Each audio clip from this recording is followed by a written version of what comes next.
السلام علیکم، news are 2 کے ساتھ میں ہوں رفعت ملک۔ ناظرین، افغانستان کے نو منتخب صدر اشرف غنی نے امریکہ اور طالبان کے درمیان ہونے والے امن معاہدے کے بعد 1500 طالبان کی رہائی کے لیے حکم جاری کر دیا ہے۔ واضح رہے کہ طالبان اور امریکہ کے درمیان 29 فروری کو قطر کے دارالحکومت دوحہ میں طے پانے والے امن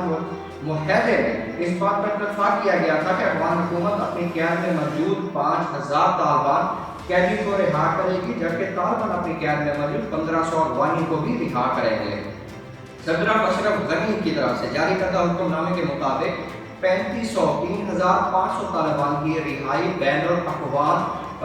مذاکرات کے شروع ہونے کے بعد عمل میں لائی جائے گی اور ہر 2 ہفتوں میں 500 طالبان کی قیدیوں کو رہا کیا جائے گا، جس کا دارومدار طالبان کی طرف سے تشدد میں کمی آنے پر ہوگا۔ افغانستان کے صدر اشرف غنی کا یہ حکم نامہ ایک ایسے موقع میں ناظرین جاری کیا گیا ہے جب امریکی اسٹیٹ ڈپارٹمنٹ کا کہنا تھا کہ افغانستان میں تشدد کا درجہ ناقابل قبول ہے۔ طالبان نے افغانستان میں تعینات فورسز اور افغان شہروں پر حملے کا سلسلہ تو روک دیا ہے، مگر پھر بھی دور دراز علاقوں سے تشدد کی اطلاعات موصول ہو رہی ہے۔ دوسری جانب طالبان کی طرف سے کہا گیا ہے کہ قیدیوں کی مشروط رہائی کے متعلق افغانستان کے صدر کا حکم نامہ دوحہ میں طے پانے والے امن معاہدے کی خلاف ورزی ہے۔ طالبان کے ترجمان سہیل شاہین کا برطانوی خبر رساں ادارے کے ساتھ انٹرویو دیتے ہوئے انہوں نے کہا ہے کہ یہ بات واضح طور پر ہے کہ امن معاہدے میں درج ہے کہ پہلے 5000 قیدیوں کو رہا کیا جائے گا اور پھر اخوان ڈلا کا سلسلہ شروع ہو گیا۔